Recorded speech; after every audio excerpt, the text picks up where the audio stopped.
أهلا بكم من جديد، حيث تتواصل العقول ويصنع المستقبل هنا على ميدان إكسبو 2020 دبي بهذه الحيوية. وهذا النشاط سيتواصل هنا المحفل العالمي، كاشفا فرصا فريدة لمشاركات الابتكارات والمعارف وبناء الشراكات والروابط الجديدة وأحياء الروابط القديمة. بريطانيا العظمى حاضرة وبقوة هنا وبجناح غاية في الروعة إلى جانب أكثر من 200 جناح. ميدان حلقتنا اليوم من برنامج لقاء عمل في إكسبو هو الجناح البريطاني. من مميزات تصميمه كما تشاهدون كونه يمزج بين التكنولوجيا والشعر. نعم، الشعر. يبدو الجناح على شكل قصيدة مرئية تتغير باستمرار، قصيدة تمت كتابتها بواسطة تقنية الذكاء الاصطناعي.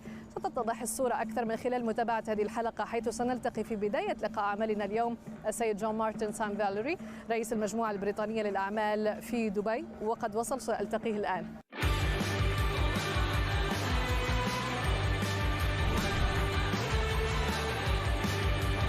Good morning. Hello. Nufa, hi. How are you? I'm really good. How's everything? Great to see you again. Good to see you too. Yeah. So we have met in August. That's right. It was a bit warmer then.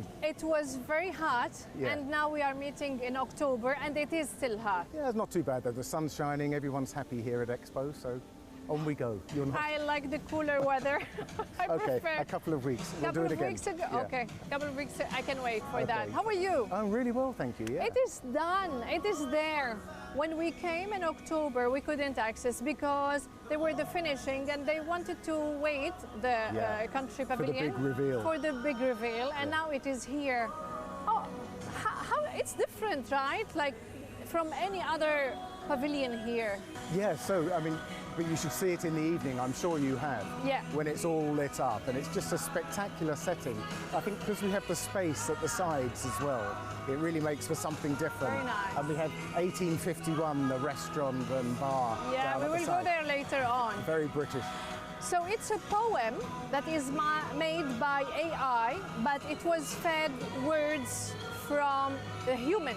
Absolutely. So every visitor chooses their own word and puts it into the system. And then through algorithms and AI and machine learning, the output at the end of Expo will be just Amazing. a superb piece of poetry. If I can read some, as great arm in the sky support its own, and I see what you have never seen.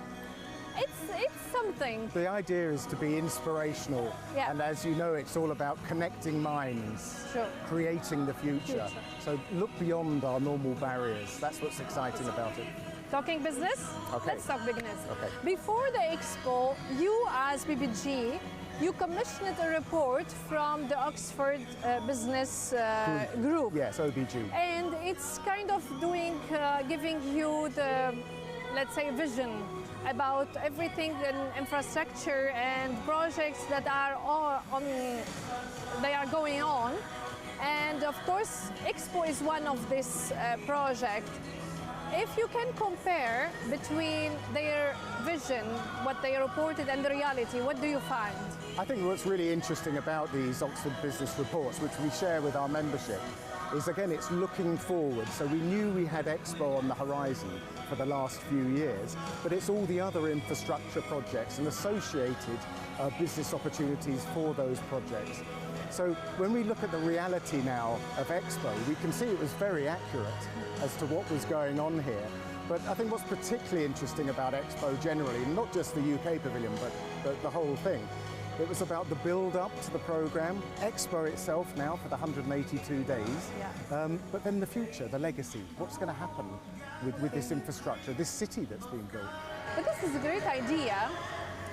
Why is it important for you to give such report and share it with your member here in UAE? Well, I think quite often in business generally, you know, one is looking at the moment, but it's really important to look to the future to see what the opportunity is, but also to learn from the past. So this type of report sort of consolidates all that, and our members really like it. So we're very grateful for Oxford Business Group's input. From that report and from your knowledges and your expertise, which sector do you think will expand during this expo and after? I think it's really interesting. I mean, we were just talking about the UK AI. Pavilion there. Exactly. AI, machine learning, algorithmic work. There's so much of a focus. But also, you know, your traditional industries, are continuing to expand and grow here. So infrastructure itself, I mean, look what's been built in the last 4 years. It's quite remarkable. You know, there was nothing here, nothing at all. It was a desert. Big sand dunes, and we have the whole infrastructure, including the metro, coming right up to the door. It's incredible. From also your point of view, do you think? I know you've been traveling a lot lately. That's a good sign. Yes, it is. It's nice to be doing You that. feel that business are really rebounding now, and which sector specifically? Well, if I look at my own sector, which is market entry, so helping businesses coming into market, you're right, I have been travelling again, and to other parts of the Middle East, but also across to Central Asia, as well as, of course, the UK, to bring business into this dynamic market. Because, you know, what Dubai, or what the UAE has built, is a hub for the wider region. We've spoken about it before. So I think the knowledge-based businesses, professional services, are really seeing quite a trajectory. But also the new economy, as we call it, and as we keep saying, AI, technology. I mean, whether it's education tech, medical tech, across the entire board, there are great advancements coming along line. What alliance do you have as a BBG with the pavilion here? First to establish connection before the pavilion and to make the pavilion, and then during the events of the next 6 months. We've been so lucky, Nufa, and I think we've discussed it before, but the British Business Group of Dubai and Northern Emirates is actually based within the embassy grounds here in Dubai. So we're very close to the various government agency or devolved agencies of the UK. But as soon as UK Pavilion team, Laura and Mehdi and the team set up camp in the embassy, we've been close neighbours. So we've been very involved, I hope, in a positive way, but certainly keeping our members informed as to the opportunity that is now right here in front of us. You have events, you will have events during the next 6 months? Absolutely. I mean, only 2 weeks ago, as you know, we had the red arrows flying over the site. What is the symbolism of the red arrows coming here and flying over? I mean, they're so British. Everyone knows about the red arrows. They were formed back in 1964, same year as me, so I always remember that. And so wherever they go in the world, there's great excitement. I mean, the precision flying is one thing. Wow. But actually, I was talking to a couple of the arrows and after their display here, and talking to them about, you know, from a business perspective, there are some views that they can share to business as well. Things like debriefing after a big event. Now, when you think of their flying events, they need to talk to each other about, you know, what could have been done slightly better. Maybe if something went slightly wrong, no one would notice, but they do. So I think applying that to business insofar as, you know, debriefing and sharing that knowledge of what you've been doing, it was fantastic. But a great display, though. It's amazing how you learn from them, the red arrows, even though you are completely different fields. Absolutely. Yeah, and that's the whole point of beauty. sharing. Yeah, and again, connecting mind. Tell me the truth. Okay. UK is the one who brought Expo to life and to the humanity since 1851 in the Crystal Palace. That's right. Now we are in 2021 in Dubai 2020 Expo. Does this make a little bit of pressure on UK to be always the best in their participation? Oh, without doubt, we put that pressure on ourselves because we want to drive forward. Yes, we were the first, but every 5 years since, we're here and bigger, better, more interesting every time. But there are some wonderful pavilions here, absolutely wonderful experiences, and everyone should have their yellow Expo passport.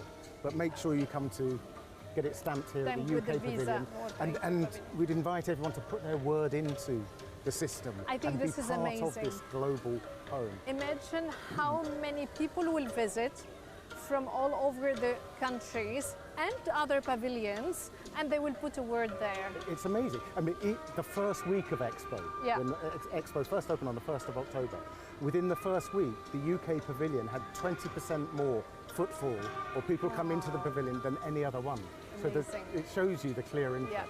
which other pavilion you saw or you want to visit? Oh, I've visited quite a few already, but I'm really saving myself up for a few days when I can bring the grandchildren and show them all around. But it'll be this one first. Of course, and when the weather is cooler. Definitely cooler. Should we go inside? That'd be nice. Yeah, I think. So, when I asked you to bring someone from the BBG and he can talk business as well with you, you suggested Donald Dickinson. That's right, yeah, Dan Dickinson of AHR Private Wealth. Yeah. They've been members of the British Business Group since sometime last year. Yeah. But we're very fortunate that they're one of our annual partners and support the group, not just financially, but through thought leadership. And Dan, Mark and his other colleagues and directors have built a superb business here. Headquartered in Dubai. That's what I want to talk with you and Donald actually, and the good thing that he is waiting for us in the cool weather. He's sensible. Yeah, and the AC. In the restaurant, 1851. Should we go? Let's find him. And I'm hungry also. Okay, good, great. Let's get something.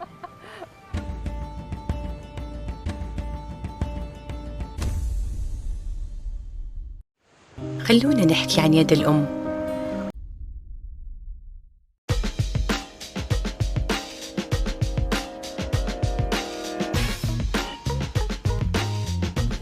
So we're going into 1851. 1851, the restaurant. Dan is waiting. Oh, lucky him. Yeah. They will prepare. What did you order? Fish and chips. Excellent. Yes, I would love to eat. And coffee first. Oh yeah, we have. We need coffee, yes. Did you see the phone box? The phone box. You brought here the phone box. Why is it something that symbolizes really the UK? It's something iconic, really, and I think it was from Victorian times. Yeah. Yeah, it's quite nostalgic. Yeah. But no phone in there at the moment. But I'm sure lots of people will take photographs. I think so, yes. Take picture of it. And inside. Mind you, that careful, the handle's hot. Did you try them before when you were in? Oh yeah, always. Yeah, calling family and friends. As a young boy, you know, in the local village, we had our phone box. Really? Used for all sorts of things. But it's very good, and I remember we find it also in the BBG office. Yes, we do. Yes. Yes. Everything quite British in there. Excellent, excellent. We shouldn't let Dan waiting. No, yes. Please let me. Thank you.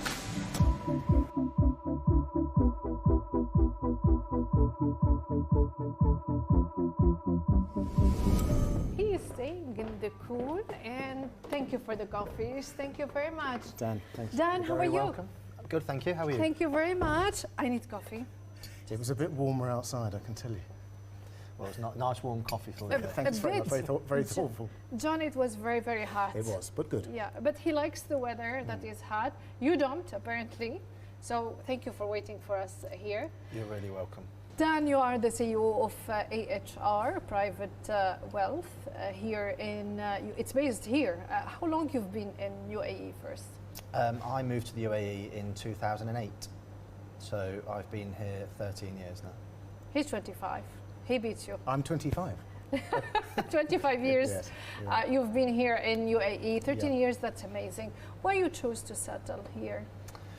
Well, originally I came for 12 months.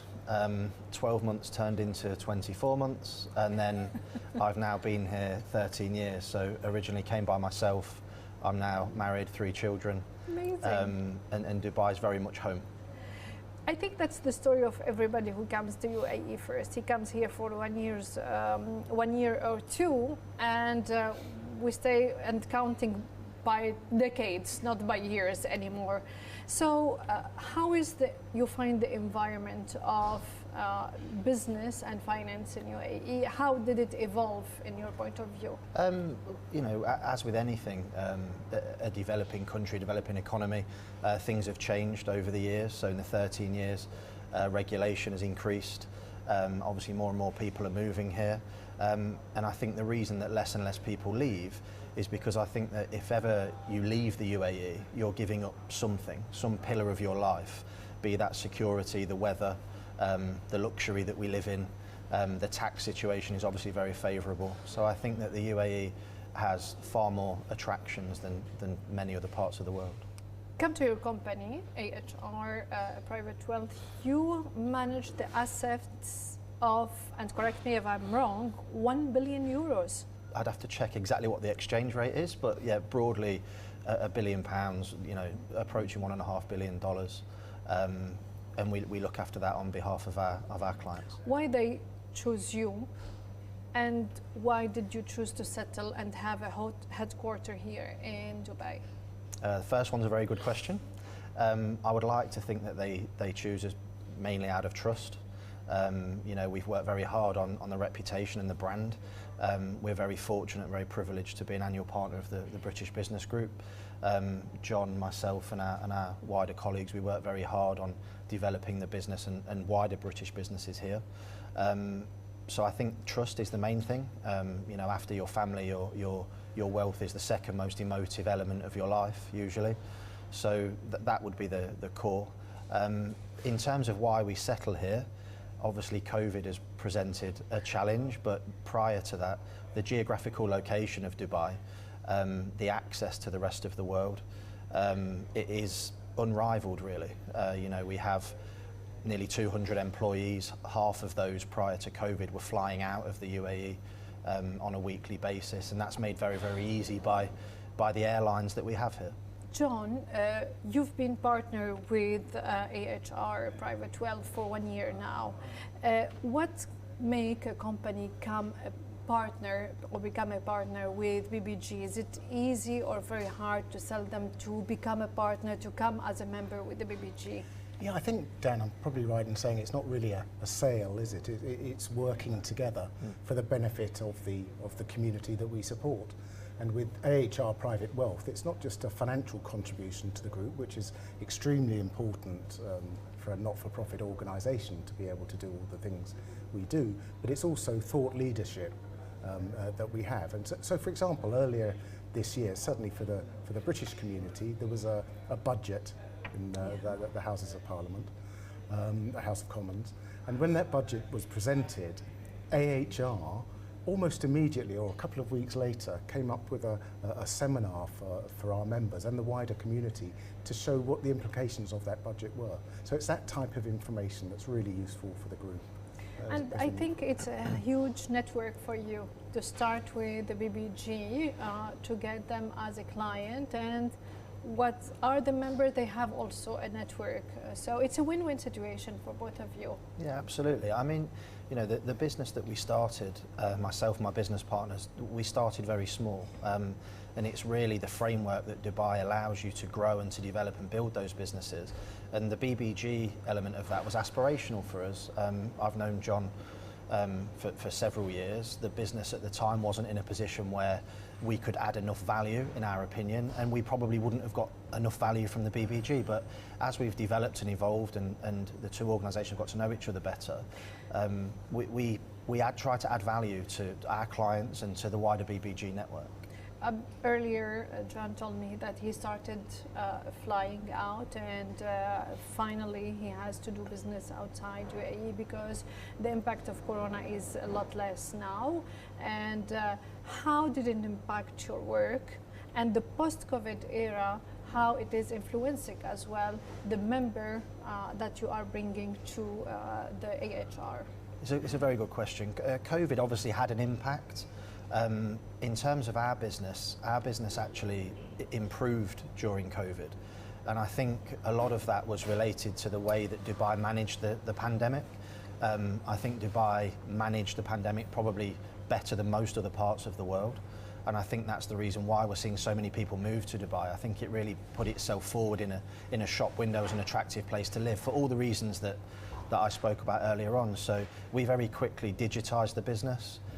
We changed half of our office from client-facing elements into digital meeting rooms. So we would use Zoom, Microsoft Teams, and all sorts of weird and wonderful programs we'd never heard of pre-COVID. Post-COVID, I think the latest statistics are, I think 2,000 millionaires have moved to the UAE, again for all the reasons that I mentioned. So I would imagine that we're only going to get busier. There are more and more businesses starting, and certainly with the BBG, with the influx of members and the wider network growing there, hopefully we can help to settle them here and work alongside John and his team to make them feel at home as quickly as possible. Does it apply to you as well, John? All these businesses that you're rebounding and flourishing, it will be as well within the member of BBG and your business as well? Completely. And you know, businesses like AHR Private Wealth have pivoted. All businesses have had to change. My own business, Jackson MSV, where we present market entry solutions. That's why I'm flying out of the country, to attract more businesses in, which is an easier role now than it arguably was a few years ago. Dan, you manage wealth, that means you invest for them somewhere in different sectors. Which sector was not affected by COVID, because you flourished actually? Your business grew during COVID, and what do you advise your members and investors to go to? Okay, I mean... And the viewers as well. If they are watching you, definitely they want to hear from you. It would be difficult to pick a specific sector. I obviously could, in hindsight, I could point at something and say, that's where we were invested. But what I meant by the business growing, I don't know whether it was the uncertainty, or it was certainly the element that we weren't allowed out, right? So people had more disposable cash and they wanted to invest that. With the markets fluctuating quite a lot, that presents an opportunity for people to enter the markets at a lower value, and it's really that reason that we developed. So we took on more clients. The average client size was maybe smaller, but there was a lot more of them. In terms of sectors, we have a chief investment officer.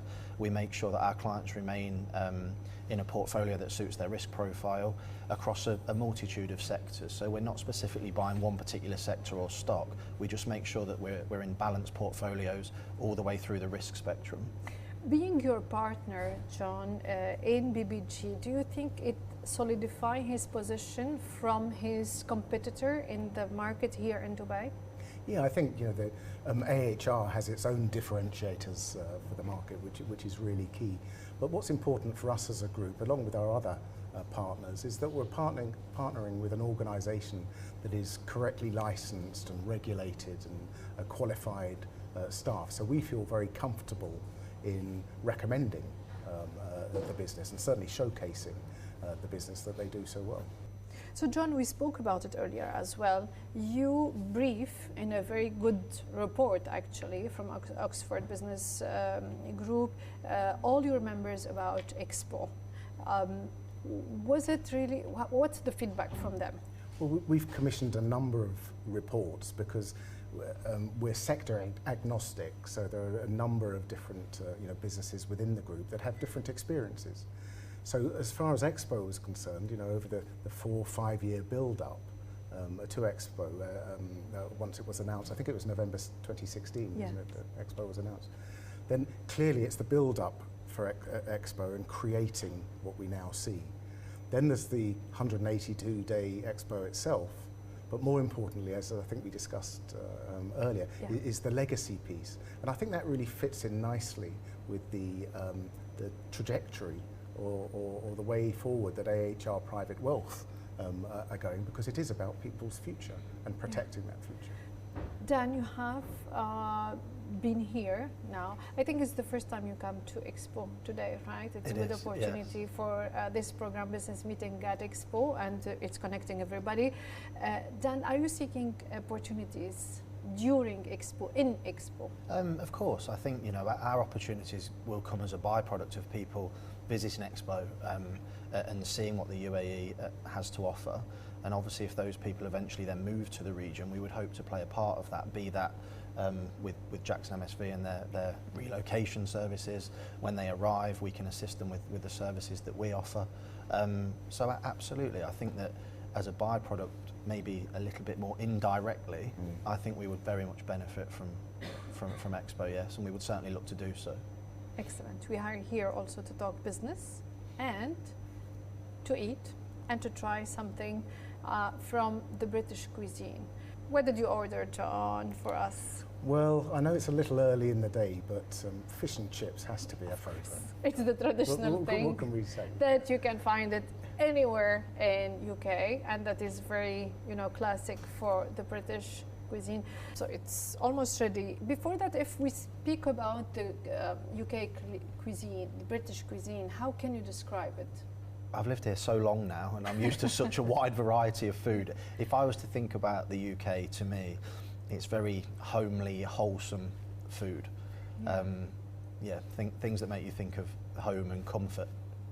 I think you miss it, I think. I think in some ways, to balance that, the best cuisine in the world, because it's so international. You're right, we are spoiled here, but to eat out in the UK and some of our chefs that are globally known, it's a great deal of pride that I think goes into Is it in British competition with, for example, the French cuisine, the Greek cuisine, the We Japanese? do French cuisine beautifully in the UK. That's why I think it's international, and we find it.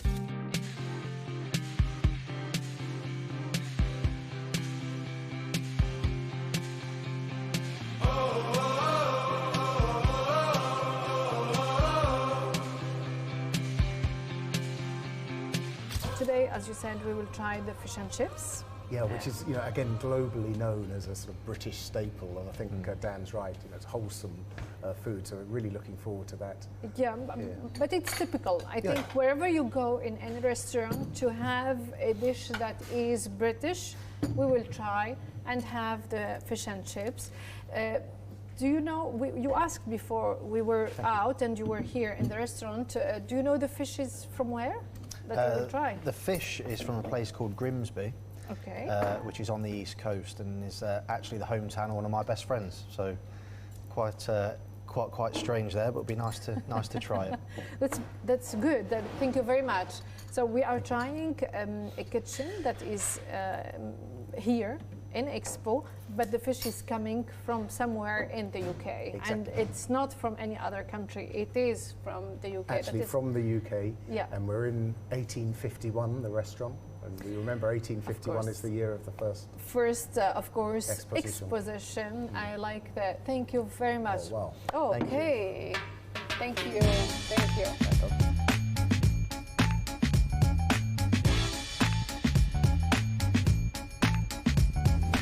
So it's here. It's still hot. I can feel it. Should we dig in? It's smelling good, isn't it? Yeah, it is. These chips, again, as Dan was saying, the fish is from Grimsby. Yeah. But these are Maris Piper potatoes, which are common to the UK as well. Make the best chips. Crispy on the outside, fluffy in the middle. I love potatoes. It's my favorite. It's like wedges potato. What do you call them? Chips. Chips. Just chips. That is okay. Yeah. Nothing fancy. Easy. We're all looking very politely at it. Normally we'd have it in a newspaper. No. I want to. Yeah, I see the paper, and there is like a newspaper. Yes, it is. Yes. So at home back in the day, we'd have it in some newspaper and eat it out of the newspaper. Very traditional and very authentic, actually. Fish and chips has become more fancy. So this was something that on a Friday evening back in Leicester that would come from the local chip shop, and it's just got more and more and more fancy as, I guess, better chefs get involved. Excellent. So I think it tastes the same. Yes. So I will... And tartar sauce on the side. Tartar sauce. I will take a bite. I did mine. I thought you were going to take the whole piece. Not this time. No. Really for John a little bit. Oh, no, absolutely.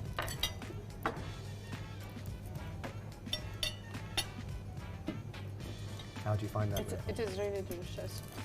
As usual, the crispy outside. Yeah. Your first Grimsby fish and chips. I think this is the first one, yes. Oh, this is very good. Yeah, very nice. Okay. It's very good. It's very nice. It's very good. And this is on the table for every British family. Almost like we said, Friday afternoon, right? Every Friday. A tradition. Yeah, as a tradition, but we find it everywhere in UK. Thank you very much. Thank you, John. You're more than welcome. Thank you for bringing Dan as well. Thank you for having me. Welcome. Now I have Laura, the Commissioner General, waiting for me, and I'm blessed. I will have a tour in the pavilion with her. Do enjoy it. Yeah, thank you so much. Please finish your dish. Thank you so much. Thank you. Please. Thank you.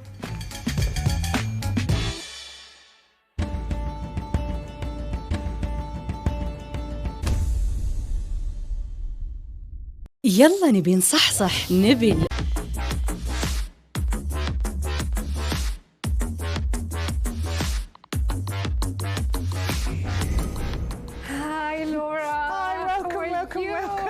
Thank you for waiting for me here. I was with John and Dan, and we had fish and chips. And did you like them? I love them. They are very, very good. Crispy, but very soft inside. I love them. So we're getting so much interest in them. They're from Grimsby, which is a northern town with a long history of good fish. That's exactly what Dan was telling us during the interview. Excellent. He was well informed about this.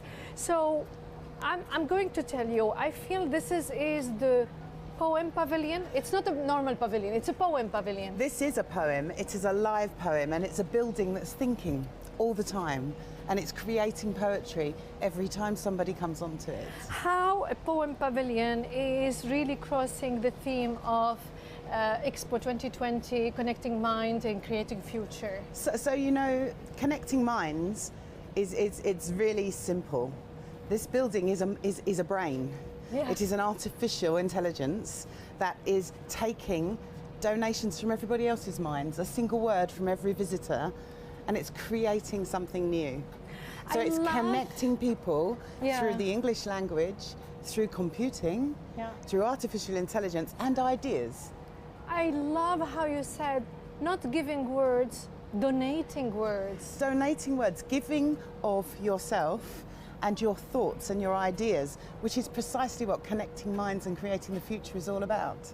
And when you say the word creating the future, what is the future if it is not a unity and the human race coming together to solve the biggest issues that face the world? Yeah, that is very inspiring and very nice how words can make a difference in the world.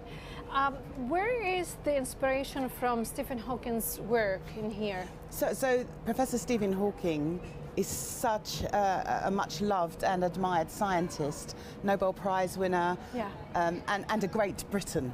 Professor Stephen Hawking called on the world to unify, to come together with a single collective voice that we could perhaps one day say to other civilizations. And his question was simple for the human race. If we meet other civilizations, what would we say to them as one? True, I remember this message from him, so you brought it here. Now I understand the connection. It is quite difficult for me to assimilate AI to poems, to words. Tell me, how does it work? So AI, the algorithm inside this building, is actually called GPT-2. It has been trained for nearly 3 years on all of the poetry from all of the famous poets from the United Kingdom. Amazing. It is learning how to do the most subtle of things, and that is create poem, rhythm, and human thought. Okay.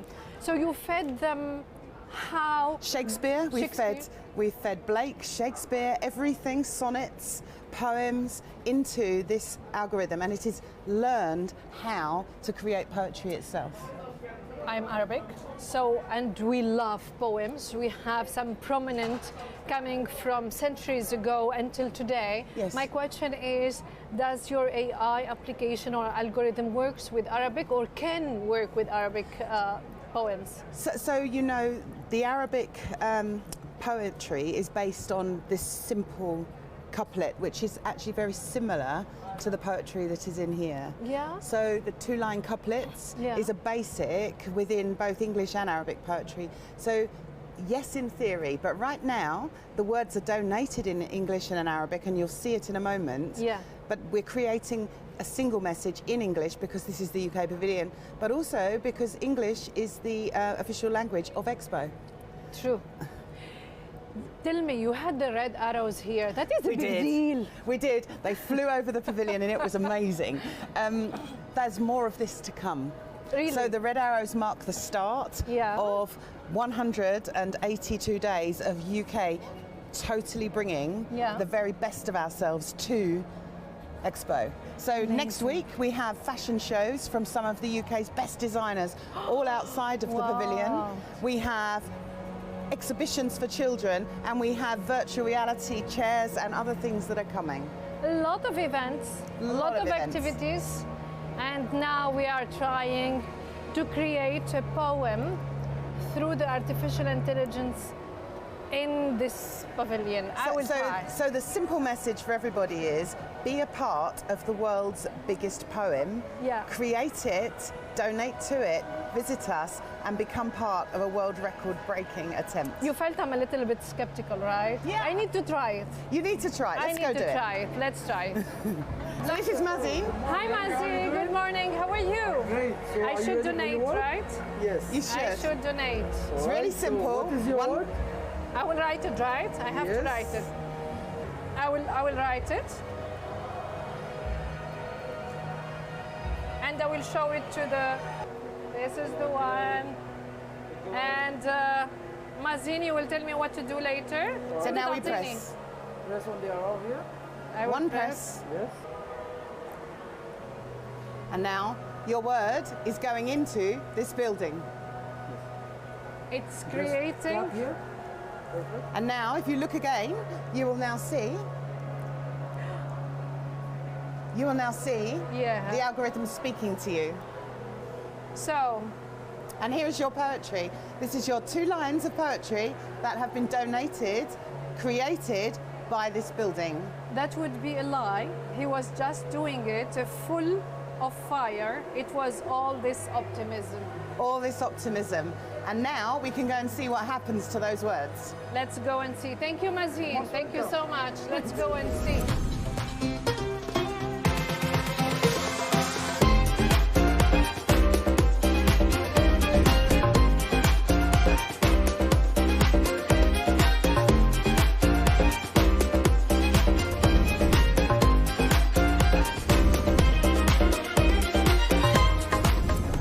This music, what is it? What is it? I cannot link it to any music. What is it? This is our soundscape, and it is thousands and thousands of voices from around the world who all entered a competition to donate a sound or their voice.